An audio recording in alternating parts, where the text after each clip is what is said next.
നമസ്കാരം, എല്ലാവർക്കും പുതിയൊരു വീഡിയോയിലേക്ക് സ്വാഗതം. ഇന്ന് നമ്മൾ നോക്കാൻ പോകുന്നത് കേരള ഹിസ്റ്ററിയിലെ യൂറോപ്യന്മാരുടെ വരവ് എന്ന ടോപ്പിക്കിലെ 4ാമത്തെ ഭാഗമാണ്. കഴിഞ്ഞ ക്ലാസ്സിൽ നമ്മൾ പറഞ്ഞു നിർത്തിയത് ഗാമയുടെ 2ാം വരവ് 1502 പോർച്ചുഗലിൽ നിന്നും ആര് പുറപ്പെടുന്നു? ഗാമ പുറപ്പെടുന്നു. ആദ്യം അദ്ദേഹം അഞ്ചഡിവ ദ്വീപ് അല്ലെങ്കിൽ അഞ്ചി ദ്വീപിലേക്കാണ് പോകുന്നത്. അവിടെ നിന്നും എന്ത് ചെയ്യുന്നു? അവിടെ നിന്നും നേരെ കോലത്ത് നാട്ടിലേക്ക്, അല്ലെ, അഞ്ചഡിവ ദ്വീപിൽ വെച്ചിട്ട് അറബി കപ്പലുകൾക്ക് നേരെ ഒരുപാട് ആക്രമണങ്ങളൊക്കെ നടത്തിയ ശേഷം നേരെ എവിടെ പോകുന്നു? കോലത്ത് നാട്ടിലേക്ക്. അങ്ങനെ കോലത്ത് നാട്ടിൽ പോയിട്ട് ചിറക്കൽ രാജാവുമായിട്ട് നിന്ന് കുറെ ധാരണയിലേക്ക് എത്തി. അങ്ങനെ നേരെ എവിടത്തേക്ക് പോകുന്നു? കോഴിക്കോട് സാമൂതിരിയുടെ അടുത്തേക്ക്. അങ്ങനെ സാമൂതിരിയുടെ എന്ത് പറയുന്നു? അറബികളെ എന്താക്കണം? കോഴിക്കോട് നിന്നും പുറത്താക്കണം എന്ന കാര്യങ്ങളൊക്കെ പറയുന്നു. പക്ഷെ നമ്മുടെ സാമൂതിരി അംഗീകരിക്കുന്നില്ല. അതിനെ തുടർന്ന് എന്ത് ചെയ്യുന്നുണ്ട്? കോഴിക്കോട് രാജ്യത്ത് ഒരു ആക്രമണ പരമ്പര തന്നെ ആരഴിച്ചു വിടുന്നുണ്ട്? വാസ്കോ ഡ ഗാമ അഴിച്ചു വിടുന്നുണ്ട്. അങ്ങനെ 3 ദിവസങ്ങൾക്ക് ശേഷം കൊച്ചിയിലേക്ക് പോകുകയാണ്. കൊച്ചിയിൽ പോയിട്ട് ഉണ്ണി രാമവർമ്മ രാജാവുമായിട്ട് ചില കരാറുകൾ ഒപ്പിടുകയാണ്. തുടർന്ന് 1503 കോഴിക്കോടും കൊച്ചിയും തമ്മിൽ യുദ്ധം നടക്കുവാണ്. അപ്പോഴേക്കും എന്താണ്? ഖാമ എന്ത് ചെയ്തു? പെട്ടെന്ന് ആ ഒരു യുദ്ധത്തിന് തൊട്ട് മുമ്പായിട്ട് തന്നെ വേഗം കിട്ടിയ സാധനങ്ങളൊക്കെ എടുത്ത് പോർച്ചുഗലിലേക്ക് തിരികെ പോവുകയാണ്. പിന്നീടല്ലേ 3 ചെറിയ കപ്പലുകളൊക്കെ അയച്ച് നമ്മുടെ അൽമേഡയുടെ നേതൃത്വത്തിലുള്ള കപ്പലുകളൊക്കെ ആയി വീണ്ടും തിരിച്ചു വന്ന് എന്ത് ചെയ്യുന്നുണ്ട്? കൊച്ചീനെ രക്ഷിക്കുന്നുണ്ട്. കോഴിക്കോടുമായിട്ടുള്ള യുദ്ധത്തിൽ കൊച്ചീനെ രക്ഷിക്കുന്നുണ്ട്. അങ്ങനെ ഈ ഒരു കാലയളവിൽ പോർച്ചുഗീസുകാർ എന്ത് ചെയ്തു? ഇവിടെ നല്ല രീതിയിൽ തന്നെ എന്ത് ചെയ്തു? എസ്റ്റാബ്ലിഷ്ഡ് ആയി. അങ്ങനെ പോർച്ചുഗീസ് രാജാവിന് മനസ്സിലായി എന്തെന്ന്? ഇനി സാധാ നാവികന്മാരെ ഒന്നും അയച്ചിട്ട് കാര്യമൊന്നുമില്ല. പിന്നെ അദ്ദേഹത്തിനാണെങ്കിൽ എന്ത് ചെയ്യാൻ പറ്റൂല? നേരിട്ട് അങ്ങോട്ടേക്ക് പോകാനും സാധിക്കില്ല. അതുകൊണ്ട് തന്നെ തൻ്റെ ഒരു പ്രതിനിധിയായിട്ട് ഒരു വക്താവിനെ അയക്കാൻ വേണ്ടിയിട്ട് തീരുമാനിക്കുക. അങ്ങനെ രാജാവ് എന്ത് തീരുമാനിച്ച്? ഒരു വക്താവ് എന്ന നിലയിൽ ഒരു വൈസ്രോയി സ്ഥാനം നൽകിക്കൊണ്ട് ഓരോ വ്യക്തികളെ ആയിട്ട് അയക്കാൻ വേണ്ടിയിട്ട് തീരുമാനിക്കുകയാണ്. വൈസ്രോയികൾ. ഇത്രയും കാര്യങ്ങളാണ് നമ്മൾ ലാസ്റ്റ് ക്ലാസ്സിൽ പറഞ്ഞ് നിർത്തിയത്. ഇനി അങ്ങനെ ഇന്ത്യയിലേക്ക് അയക്കുന്ന ആദ്യത്തെ പോർച്ചുഗീസ് വൈസ്രോയി ആണ് Francisco de Almeida.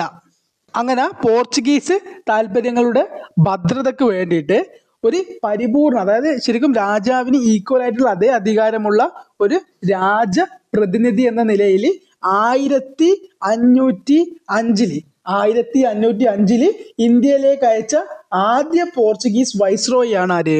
Francisco de Almeida. ശരിക്കും രാജാവിന് തുല്യമായിട്ടുള്ള പദവി തന്നെയാണ് ആർക്ക്? ഈ വൈസ്രോയി എന്ന് പറയുന്നത് രാജാവിന് തുല്യമായിട്ടുള്ള പദവി തന്നെയാണ്. സോ അവർക്ക് എന്തുണ്ട്? രാജാവിൻ്റെ അതേ അധികാരവും ഉണ്ട്, അല്ലെ? എന്ത് തീരുമാനം വേണമെങ്കിലും എന്ത് ചെയ്യാൻ പറ്റും? എടുക്കാൻ പറ്റും. സോ അതുകൊണ്ട് തന്നെ എന്താണ്? തീർച്ചയായിട്ടും അവർക്ക് പല തീരുമാനങ്ങളും സാധാരണ ഒരു നാവികൻ വന്ന് എടുക്കുന്നതിനേക്കാൾ കൂടുതൽ, അല്ലെ, രാജാവ് എടുക്കുന്ന അതുപോലെ തന്നെ തീരുമാനങ്ങളൊക്കെ എടുക്കാൻ വേണ്ടി ആർക്ക് സാധിക്കും? വൈസ്രോയിമാർക്ക് സാധിക്കും. അങ്ങനെ ഇന്ത്യയിലേക്ക് എത്തിയ ആദ്യ വൈസ്രോയി ആയ അൽമേഡയും ലക്ഷ്യം തന്നെയാണ് ഇന്ത്യയിൽ ഭരണ അധികാരം പിടിച്ചെടുക്കുക, അതുപോലെ തന്നെ വാണിജ്യ ഭദ്രത സുസ്ഥിരമാക്കുക. ഇതൊക്കെയാണ് എന്തെന്ന്? അൽമേഡയുടെയും ലക്ഷ്യങ്ങൾ. അങ്ങനെ ഇന്ത്യയിലേക്ക് എത്തിയ അൽമേഡ ആദ്യം ചെയ്തത് എന്താണെന്ന് വെച്ചാൽ മലബാർ തീരത്തുണ്ടായിരുന്ന പ്രധാന കോട്ടകളെല്ലാം അദ്ദേഹം പുതുക്കി പണിതു എന്നതാണ് എന്ത്? ആദ്യം അദ്ദേഹം ചെയ്ത കാര്യങ്ങൾ. കോട്ടകളെ കൂടുതൽ ബലപ്പെടുത്തി, കൂടുതൽ ശക്തമാക്കി. സാധാരണ ഇങ്ങനെ മണ്ണ് നിറച്ച അരിച്ചാക്കുകളാണ് ഇങ്ങനെ ഉയർത്തിയാണ് എന്തെന്ന്? കോട്ടകളായിട്ട് വരുന്നത്, അല്ലെ? മണ്ണ് നിറച്ച അരിച്ചാക്കുകൾ ഇങ്ങനെ മുകളിൽ വെച്ചിട്ടാണ് എന്തെന്ന്? കോട്ടകളായിട്ട് രൂപപ്പെടുത്തിയിട്ടുള്ളത്. ആ കോട്ടകളെയൊക്കെ എന്താ? അദ്ദേഹം കൂടുതൽ ദൃഢപ്പെടുത്തി, കൂടുതൽ ശക്തമാക്കി മാറ്റി.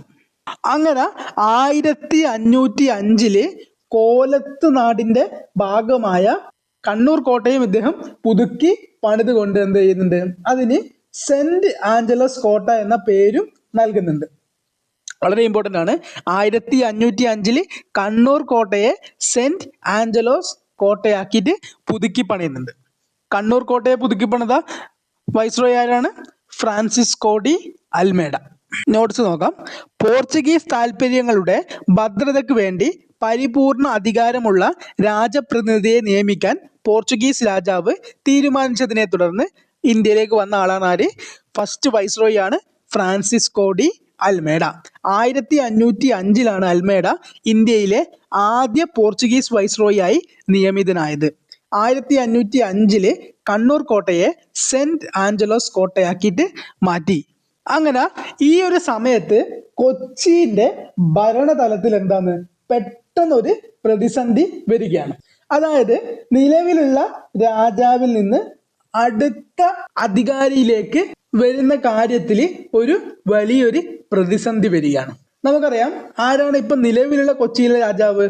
ഉണ്ണിരാമവർമ്മയാണ്. ഉണ്ണിരാമവർമ്മയുടെ പിൻഗാമിയായിട്ട് വരുന്ന ആൾക്ക് എന്തെന്നാണ്? പോർച്ചുഗീസ് നയത്തോട് വലിയ താല്പര്യമുള്ള ആളായിരുന്നില്ല. സോ രാജാവ് എന്ത് ചെയ്യും? കുറച്ചു കാലം കഴിയുമ്പോൾ, അവരുടെ ഒരു കാലഘട്ടം കഴിയുമ്പോൾ അടുത്ത തലമുറയിലേക്ക് വഴിമാറും. അങ്ങനെ ഈ കൊച്ചിയിലുള്ള ഉണ്ണിരാമവർമ്മയുടെ അടുത്ത അനന്തരാവകാശി എന്ന് പറയുന്നത് എന്താണ്? പോർച്ചുഗീസ് നയങ്ങളോട് വലിയ താല്പര്യമൊന്നും ഇല്ലാത്തൊരു ആളായിരുന്നു. പോർച്ചുഗീസുകാർ ഈ കൊച്ചിയിൽ നടത്തുന്ന ഭരണരീതിയെയും അവരുടെ വാണിജ്യ രീതിയെയും ഒക്കെ ശക്തമായിട്ട് എതിർക്കുന്ന ഒരു വ്യക്തിയായിരുന്നു ആര്? ഈ അനന്തരാവകാശി. ഇനി അതേസമയം നമ്മുടെ ഉണ്ണിരാമവർമ്മ, നിലവിലെ രാജാവായ ഉണ്ണിരാമവർമ്മയാണെങ്കിലോ ഫുൾ ടൈം എന്താണ്? പോർച്ചുഗീസുകാർക്ക് വേണ്ടുന്ന കാര്യങ്ങളൊക്കെ ചെയ്തു കൊടുക്കുന്ന ഒരു വ്യക്തിയായിരുന്നു. അതുകൊണ്ട് തന്നെ ഉണ്ണിരാമവർമ്മേനെ എന്ത് ചെയ്യുന്നുണ്ട്? പോർച്ചുഗീസുകാർ നല്ല രീതിയിൽ ട്രീറ്റ് ചെയ്യുന്നുമുണ്ട്. പക്ഷെ ഉണ്ണിരാമവർമ്മക്ക് ശേഷം വരാൻ പോകുന്ന ആൾക്കാണെങ്കിൽ എന്തെന്ന്? പോർച്ചുഗീസ് നയങ്ങളോട് തീരെ താല്പര്യമില്ല. അങ്ങനെ ഈ കാര്യം മനസ്സിലാക്കിയ പോർച്ചുഗീസുകാർ എന്ത് ചെയ്യുകയാണ്? മുറപ്രകാരമുള്ള ഭരണാധികാരി ഇനി വരണ്ട എന്ന് പറയുകയാണ്. ആരോട്? ഉണ്ണിരാമവർമ്മയോട്. കൂടാതെ എന്തു പറഞ്ഞു? ഇനി ഞങ്ങൾ പറയുന്ന ആളെ എന്തെന്നാക്കിയാൽ മതി? നിങ്ങൾ അടുത്ത അവകാശിയാക്കി നിയമിച്ചാൽ മതി എന്ന് പറഞ്ഞു. സോ നമ്മുടെ നിലവിലെ രാജാവായിട്ടുള്ള ഉണ്ണിരാമവർമ്മക്ക് ഈ കാര്യത്തിൽ വലിയ എതിർപ്പും കാര്യങ്ങളൊന്നും ഉണ്ടായില്ല. കാരണം അദ്ദേഹം എന്താണ്? തുടക്കകാലം മുതൽ എന്താണ്? പോർച്ചുഗീസ് നയങ്ങളോട് താല്പര്യമുള്ള വ്യക്തിയായിരുന്നു. എന്നാൽ ഈ കൊച്ചിയിൽ ഇങ്ങനെ ഒരു പ്രതിസന്ധി ഉണ്ട് എന്നുള്ള കാര്യം ആരറിയാണ്? നമ്മുടെ സാമൂതിരി അറിയുകയാണ്. ഉണ്ണിരാമവർമ്മക്ക് ശേഷം വരാൻ പോകുന്ന അടുത്ത അനന്തരാവകാശിയായ മുറപ്രകാരമുള്ള അനന്തരാവകാശിയെ ആര് പിന്തുണയ്ക്കുകയാണ്? സാമൂതിരി പിന്തുണയ്ക്കുകയാണ്. അപ്പൊ സാമൂതിരിയുടെ അഭിപ്രായത്തിൽ എന്താണ്? നിലവില് മുറപ്രകാരമുള്ള ഭരണാധികാരി തന്നെ എന്ത് ചെയ്താൽ മതി? കൊച്ചിയിൽ രാജാവായിട്ട് വന്നാൽ മതി എന്നാണ് അദ്ദേഹത്തിന്റെ നിലപാട്. അങ്ങനെ നിലവില് ശരിയായിട്ടുള്ള അനന്തരാവകാശിക്ക് ആര് പിന്തുണ പ്രഖ്യാപിച്ചു? നമ്മുടെ സാമൂതിരി പിന്തുണ പ്രഖ്യാപിച്ചു. അങ്ങനെ കൊച്ചിയിലെ ഭരണതലത്തിൽ ഈ രണ്ട് രീതിയിലുള്ള ഒരു ഭിന്നത നിലനിൽക്കുന്ന ഒരു സാഹചര്യം ഉണ്ടായി.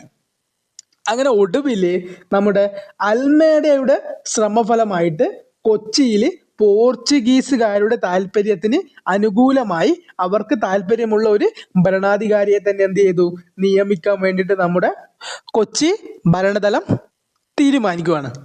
സോ ഇതോടുകൂടി എന്ത് സംഭവിക്കുകയാണ്? ഇനി എല്ലാ അർത്ഥത്തിലും എന്താണ്? കൊച്ചി ഒരു പോർച്ചുഗീസുകാരുടെ അടിമ രാജ്യം പോലെ ആകുമെന്ന ഒരു അവസ്ഥയിൽ എത്തി. കാരണം എന്താണ്?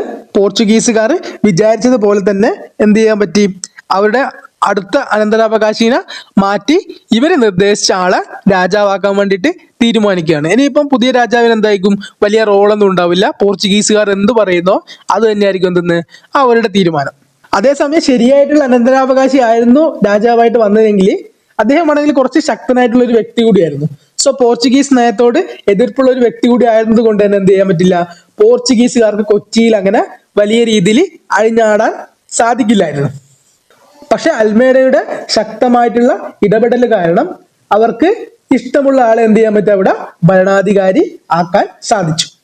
ഈ പുതിയ വന്ന ആളാണെങ്കിൽ പോർച്ചുഗീസുകാരുടെ ഒരു കളിപ്പാവ എന്ന് വേണമെങ്കിൽ നമുക്ക് പറയാം. അങ്ങനെ പരിപൂർണമായിട്ട് കൊച്ചി എന്ന് പറയുന്നത് എന്ത് ചെയ്തു? പോർച്ചുഗീസുകാരുടെ ഒരു അടിമ രാജ്യമായി മാറി. സോ പോയിന്റ്സ് നോക്കാം. കൊച്ചിയുടെ ഭരണതലത്തിൽ പെട്ടെന്ന് ഒരു പ്രതിസന്ധി വന്നു. കൊച്ചി രാജാവായിരുന്ന ഉണ്ണിരാമവർമ്മയുടെ പിൻഗാമി പോർച്ചുഗൽ നയത്തോട് എതിർപ്പുള്ള ആളാണെന്ന് മനസ്സിലാക്കിയ പോർച്ചുഗീസുകാർ അദ്ദേഹത്തിന് പകരം മറ്റൊരാളെ ഭരണാധികാരിയായി നിർദ്ദേശിച്ചു. സാമൂതിരി ശരിയായ പിൻഗാമിയെ പിന്തുണച്ചു. അൽമേഡയുടെ ശ്രമഫലമായി കൊച്ചിയിൽ പോർച്ചുഗീസ് താൽപര്യങ്ങളുള്ള മറ്റൊരു ഭരണാധികാരി നിയമിതനായി. ഇതോടെ കൊച്ചി പൂർണ്ണമായും ഒരു പോർച്ചുഗീസ് അടിമരാജ്യം പോലെ ആയി. ഇനി ഈ സമയത്ത് സാമൂതിരി എന്ത് ചെയ്തു? തൻ്റെ അയൽ രാജ്യമായ കോലത്ത് നാട്ടിൽ പോയിട്ട് എന്ത് ചെയ്തു? ചർച്ച നടത്തി. അവിടെ ചെന്നിട്ട് കോലത്തിരിയോട് എന്ത് പറഞ്ഞു? കൊച്ചി രാജ്യത്തിന്റെ ഇപ്പോഴത്തെ അവസ്ഥ കണ്ടല്ലോ, ഇപ്പൊ പോർച്ചുഗീസുകാര് എന്ത് പറയുന്നോ അത് മാത്രമാണ് എന്തെന്ന് അവിടെ നടക്കുന്നത്. അപ്പൊ ഞാൻ പറയുന്നത്, നമുക്കിടയിലുള്ള ആ ശത്രുത തൽക്കാലം എന്ത് ചെയ്യണം? മാറ്റി നിർത്തിയിട്ട് നമുക്ക് ഒരുമിച്ച് നിൽക്കണം എന്ന് പറഞ്ഞു. ആരോട്? കോലത്തിരി രാജാവിനോട് പറഞ്ഞു. അല്ലെങ്കിൽ എന്ത് സംഭവിക്കും? നമ്മുടെ മുഴുവൻ രാജ്യങ്ങളും നശിപ്പിച്ചിട്ട് പോർച്ചുഗീസുകാര് ഈ മണ്ണ് വിട്ട് പോകൂ എന്ന് ആര് പറഞ്ഞു? സാമൂതിരി കോലത്തിരി രാജാവിനോട് പറഞ്ഞു. അതുകൊണ്ട് താങ്കൾ എൻ്റെ കൂടെ നിൽക്കണം എന്ന് പറഞ്ഞു. അങ്ങനെ ഈ സമയത്ത് കോലത്തിരിയുടെ മനസ്സിൽ എന്തുണ്ട്? ചില മാറ്റങ്ങളൊക്കെ വന്നു. കാരണം കോലത്തിരി രാജാവ് എന്നാണ് തുടക്കത്തിലൊക്കെ പോർച്ചുഗീസുകാർക്ക് നല്ല രീതിയിൽ സപ്പോർട്ട് നൽകിയ ഒരു രാജ്യമായിരുന്നു. സോ നമ്മൾ ആദ്യം പറഞ്ഞിട്ടുണ്ട് കണ്ണൂർ കോട്ട കോട്ടകൾ ആദ്യം തന്നെ പുതുക്കി പണിതു എന്ന് പറയുന്നുണ്ട് അൽമേഡ വന്ന സമയത്ത്. അങ്ങനെ കണ്ണൂർ കോട്ടയും പുതുക്കി പണിതിരുന്നു. അങ്ങനെ ഈ കണ്ണൂർ കോട്ട പുതുക്കി പണിതത് എന്താണ്? ശരിക്കും ഈ കോലത്തിരിയോട് പെർമിഷൻ ഒന്നും ചോദിക്കാതെയായിരുന്നു. അങ്ങനെ തൻ്റെ രാജ്യത്തുണ്ടായിരുന്ന കണ്ണൂർ കോട്ട പിടിച്ചെടുക്കുകയും അത് പുതുക്കി പണിത് തൻ്റെ അവകാശങ്ങൾ പരിപൂർണമായും ഇല്ലാതാക്കിയിട്ട് ഉണ്ട് ആര്? ഈ ബ്രിട്ടീഷുകാർ. കൂടാതെ ഇപ്പം കുറച്ച് കാലങ്ങളായിട്ട് തൻ്റെ രാജ്യത്ത് നിന്ന് അവർ കൂടുതൽ അധികാരം, അല്ലെ, സ്വന്തം രാജ്യം പോലെ ഒരുപാട് അധികാരങ്ങൾ കാണിക്കാനും തുടങ്ങിയിട്ടുമുണ്ട്. അതുകൊണ്ട് തന്നെ ഈ സമയത്ത് എന്തുണ്ട്? പോർച്ചുഗീസുകാരുമായിട്ട് ചെറിയ ചില പൊരുത്തക്കേടുകളൊക്കെ ആർക്കുണ്ടായിട്ടുണ്ട്? കോലത്തിരി രാജാവിന് ഉണ്ടായിട്ടുണ്ട്. അതുകൊണ്ട് കോലത്തിരി രാജാവ് എന്ത് ചെയ്തു? നമ്മൾ മുമ്പ് പറയുന്ന പോലെ, അല്ലെ, ശത്രുവിന്റെ ശത്രു മിത്രം എന്ന നിലയിൽ സാമൂതിരിയായിട്ട് എന്ത് ചെയ്തു? കൈ കൊടുത്തു, ഒരു കരാറിലെത്തി. അങ്ങനെ കോലത്തിരിയും സാമൂതിരിയും തമ്മിൽ ഒരു കരാറിൽ ഏർപ്പെടുകയാണ്. അതായത് പോർച്ചുഗീസുകാർക്ക് എതിരെയുള്ള യുദ്ധത്തിൽ സാമൂതിരിക്ക് വേണ്ടുന്ന സംയുക്ത സൈനിക ബലം നൽകാമെന്ന് കോലത്തിരി രാജാവ് സാമൂതിരിയോട് കരാറിലെത്തി, അല്ലെ. അപ്പൊ സംയുക്ത സൈന്യം എന്ന് പറഞ്ഞാൽ രണ്ടുപേരുടെ സൈന്യം ഒരുമിച്ച്, അതാണ് ഉദ്ദേശിക്കുന്നത്. സോ മെയിൻ ആയിട്ട് കോലത്തിരി രാജാവിനെ എന്താ ചൊടിപ്പിച്ചത് വെച്ചാൽ ഈ കണ്ണൂർ കോട്ടയുടെ കാര്യം തന്നെയാണ്. കാരണം കണ്ണൂർ കോട്ടയൊക്കെ പുതുക്കി പണിത് എന്താണ്? അൽമേഡ കണ്ണൂർ കോട്ട പുതുക്കിയത് ആരുടെ ഇഷ്ടപ്രകാരം? സ്വന്തം ഇഷ്ടപ്രകാരമാണ് പുതുക്കുകയൊക്കെ ചെയ്യുന്നത്. കൂടാതെ തന്നെ ഒരുപാട് മറ്റു രീതിയിലുള്ള ഒരുപാട് സ്വാതന്ത്ര്യങ്ങൾ ആരെടുക്കുന്നുണ്ടായിരുന്നു? പോർച്ചുഗീസുകാർ കോലത്തിരി രാജാവിനോട് എടുക്കുന്നുണ്ടായിരുന്നു. അതെന്ത് ചെയ്തില്ല? നമ്മുടെ കോലത്തിരിക്ക് ഇഷ്ടപ്പെട്ടില്ല. അങ്ങനെയാണ് എന്തെന്ന് സാമൂതിരി കൊണ്ടുവന്ന ആ ഒരു പ്രപ്പോസൽ എന്തെന്ന് കോലത്തിരി രാജാവ് അംഗീകരിക്കുന്നത്. അങ്ങനെ കോഴിക്കോട് സൈന്യവും കോലത്തിരി സൈന്യവും ഒരുമിച്ച് ഒരു സംയുക്ത സൈന്യമായിട്ട് രൂപീകരിച്ച് പോർച്ചുഗീസുകാർക്കെതിരെ ശക്തമായ പോരാട്ടം ചെയ്യാൻ വേണ്ടിയിട്ട് ആരംഭിച്ചു. അങ്ങനെ ഈ ഒരു പോരാട്ടം നടക്കുന്ന സമയത്ത് അന്നത്തെ വൈസ്രോയ് ആയിരുന്ന നമ്മുടെ ഫ്രാൻസിസ് ഡി അൽമേഡ ഒരു വിവരം അറിഞ്ഞു. തൻ്റെ മകൻ, അല്ലെ, അദ്ദേഹത്തിന്റെ മകന് പോർച്ചുഗലിൽ നിന്നും പുറപ്പെട്ടിട്ടുണ്ട്. എന്തിനു വേണ്ടിയിട്ടാണ്? യുദ്ധത്തിൽ സഹായിക്കാൻ വേണ്ടിയിട്ട്. കാരണം സാമൂതിരിയുടെയും അതുപോലെ തന്നെ കോലത്തിരിയത്തിന്റെയും സംയുക്ത സേനയാണെന്ന് യുദ്ധം ചെയ്യാൻ വേണ്ടിയിട്ട് വരുന്നത്. സോ അതിനെ ചെറുക്കാൻ വേണ്ടിയിട്ട് തന്റെ മകൻ എന്ത് ചെയ്തിട്ടുണ്ട്? പോർച്ചുഗലിൽ നിന്നും പുറപ്പെട്ടിട്ട് വരുന്നുണ്ട്. ഇദ്ദേഹത്തിന്റെ പേരാണ് ലോറൻസോ. ഫ്രാൻസിസ് ഡി അൽമേഡയുടെ മകന്റെ പേരാണ് ലോറൻസോ. അങ്ങനെ ലോറൻസോ ഇന്ത്യയിലേക്ക് വരുന്നുണ്ടെന്ന് ആരറിഞ്ഞു? അൽമേഡ അറിഞ്ഞു. പക്ഷെ പോർച്ചുഗലിൽ നിന്നും പുറപ്പെട്ട നമ്മുടെ അൽമേഡയുടെ മകൻ ലോറൻസോക്ക് എന്ത് ചെയ്യാണ്? വഴി തെറ്റിയിട്ട് നേരെ പോകുന്ന എവിടെയാണ്? ശ്രീലങ്കയിലാണ്. ശ്രീലങ്കയിലേക്കാണ് ആദ്യം എത്തിച്ചേരുന്നത്. അങ്ങനെ ശ്രീലങ്കയിൽ എത്തിയ നമ്മുടെ ലോറൻസോക്ക് മനസ്സിലായി താൻ എത്തിയത് ഇന്ത്യയിലല്ല. അങ്ങനെ വീണ്ടും എന്ത് ചെയ്യാണ്? ശ്രീലങ്കയിൽ നിന്ന് യാത്ര തിരിച്ച് ഇന്ത്യയിലേക്ക് എത്തുകയാണ് നമ്മുടെ ലോറൻസോ. അങ്ങനെ ലോറൻസോയുടെ നേതൃത്വത്തിലുള്ള സൈന്യമാണ് നമ്മുടെ സംയുക്ത സൈന്യമായ കോഴിക്കോട് കോലത്തിരി സൈന്യത്തെ പരാജയപ്പെടുത്തുന്നത്. അങ്ങനെ ലോറൻസോയുടെ നേതൃത്വത്തിലാണ് കോഴിക്കോട് കോലത്തിരി സംയുക്ത സൈന്യത്തിനെ പരാജയപ്പെടുത്തുന്നത്. സോ നമുക്ക് പോയിന്റ്സ് നോക്കാം.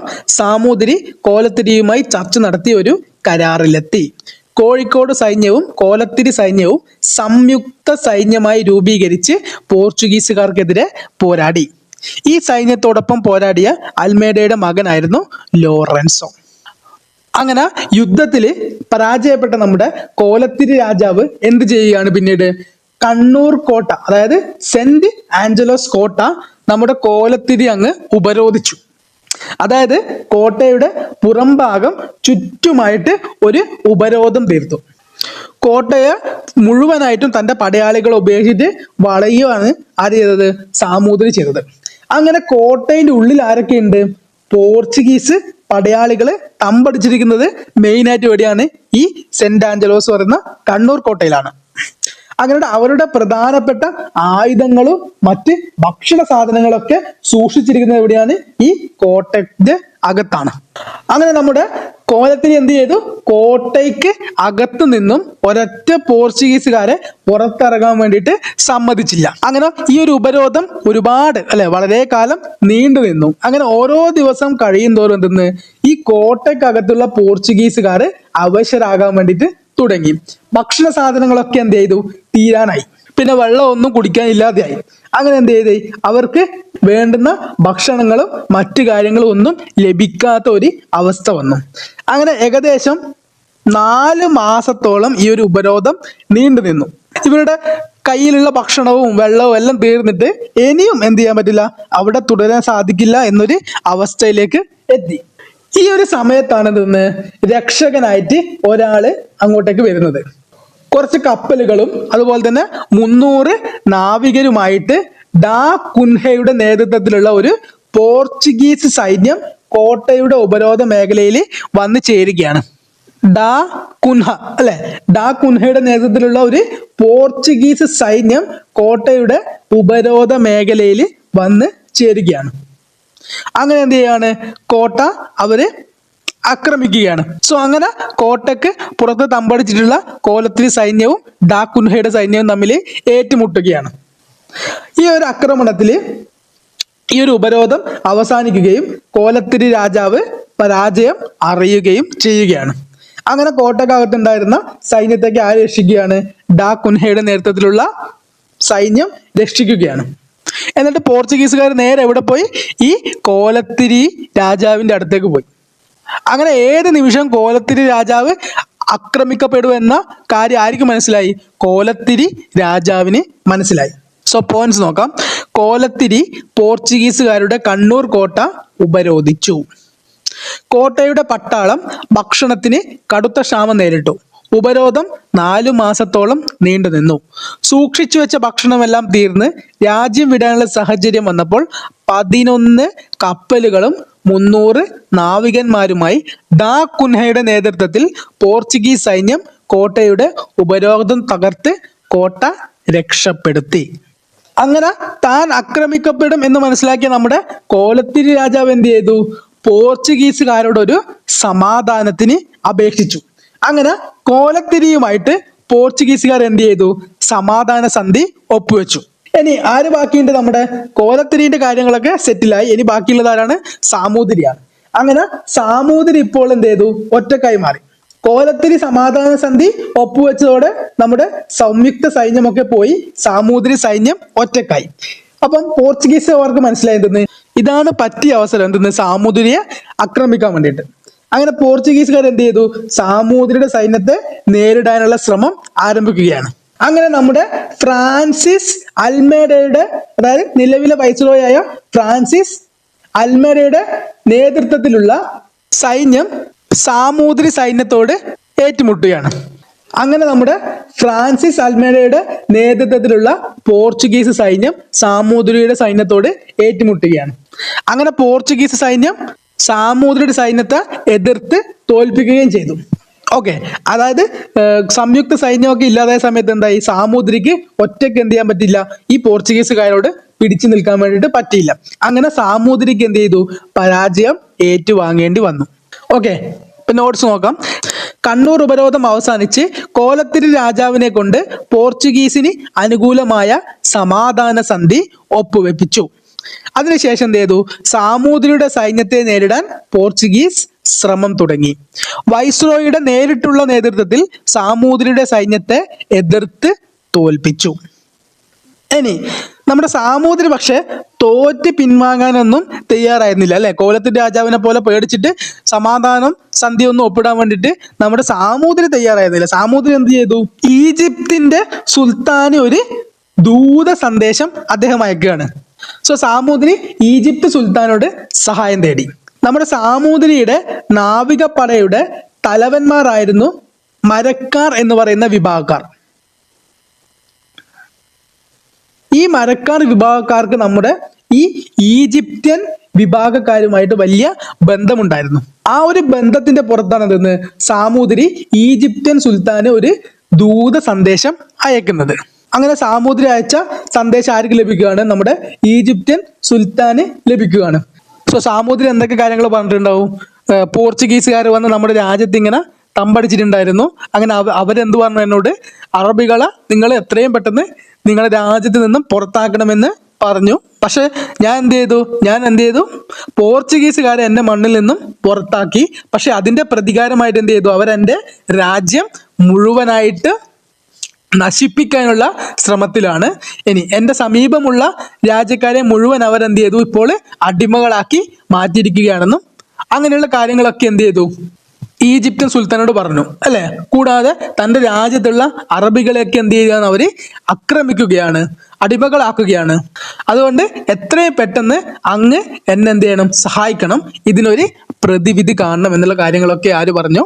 സാമൂതിരി ഈ ഒരു സന്ദേശത്തിൽ ഉൾപ്പെടുത്തി. അങ്ങനെ സന്ദേശം ആരുടെ കയ്യിൽ ലഭിച്ചു? ഈജിപ്ത് സുൽത്താന്റെ കയ്യിൽ ലഭിച്ചു. അങ്ങനെ അദ്ദേഹം തൻ്റെ ഒരു പരിചയസമ്പന്നനായിട്ടുള്ള പടയാളിയായ അതുപോലെ തന്നെ നല്ല കഴിവുറ്റ ഒരു നാവികനായ മിർ ഹുസൈനിന്റെ നേതൃത്വത്തിലുള്ള ഒരു കപ്പൽ പട എവിടത്തേക്ക് അയക്കുകയാണ്? കോഴിക്കോടേക്ക് അയക്കുകയാണ്. അപ്പൊ നോക്കാം, സാമൂതിരി പിൻവാങ്ങിയില്ല. സാമൂതിരി ഈജിപ്തിന്റെ സുൽത്താനോട് സഹായം തേടി. മലൈക്കാർ മുഖേന സുൽത്താനുമായി സാമൂതിരി നേരത്തെ ബന്ധം സ്ഥാപിച്ചിട്ടുണ്ടായിരുന്നു.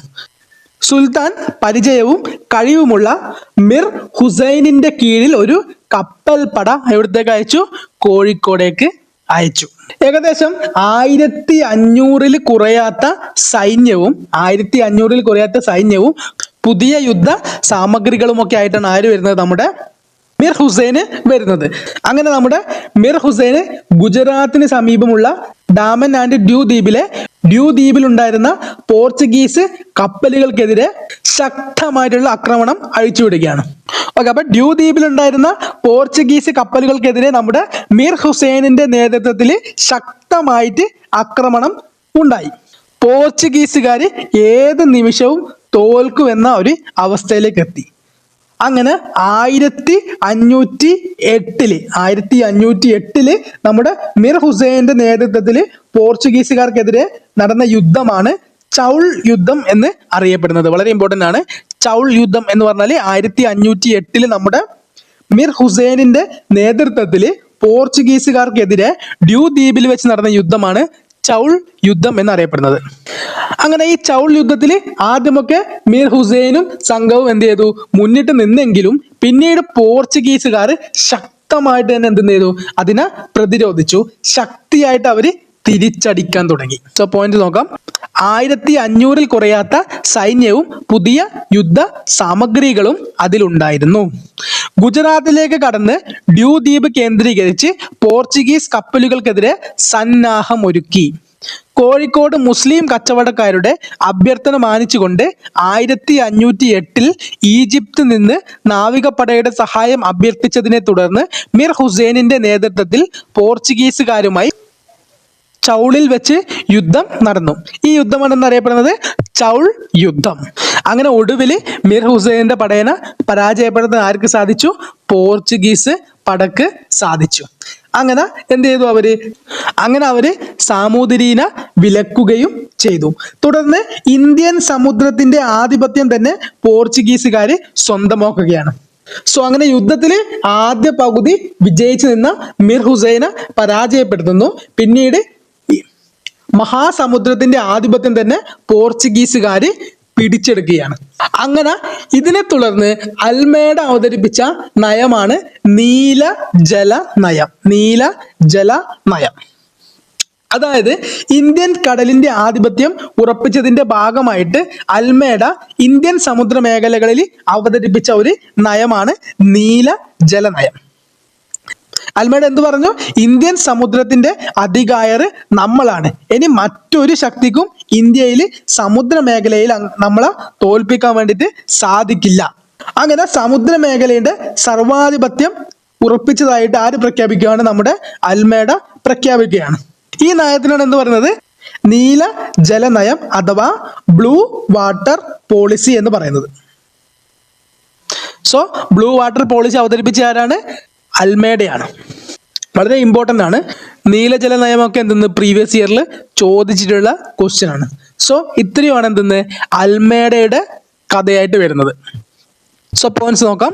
ചൗൾ യുദ്ധത്തിൽ ആദ്യം പോർച്ചുഗൽ പരാജയപ്പെട്ടെങ്കിലും പിന്നീട് അവർ തിരികെ നടത്തിയ യുദ്ധത്തിൽ വിജയിക്കുകയും ഇന്ത്യൻ സമുദ്രത്തിന്റെ അധികാരം നേടുകയും ചെയ്തു. സോ അതിന്റെ ഭാഗമായിട്ട് നീല ജലനയം ആരവതരിപ്പിച്ചു? അൽമേഡ അവതരിപ്പിച്ചു. ഇന്ത്യൻ കടലിന്റെ ആധിപത്യം ഉറപ്പിച്ചതിന്റെ ഭാഗമായി അവതരിപ്പിച്ച നയമാണെന്തെന്ന് നീല ജലനയം. സോ ഇത്രയും കാര്യങ്ങളാണ് അൽമേഡയുമായി ബന്ധപ്പെട്ട് പറയാനുള്ളത്. ഇതിന്റെ ബാക്കി നമ്മൾ നെക്സ്റ്റ് വീഡിയോയിൽ കണ്ടിന്യൂ ചെയ്യുന്നതാണ്. അതിന് അടുത്ത വൈസ്രോയി വരും. അങ്ങനെയുള്ള കാര്യങ്ങളൊക്കെ നമ്മൾ നെക്സ്റ്റ് വീഡിയോയിൽ കണ്ടിന്യൂ ചെയ്യും.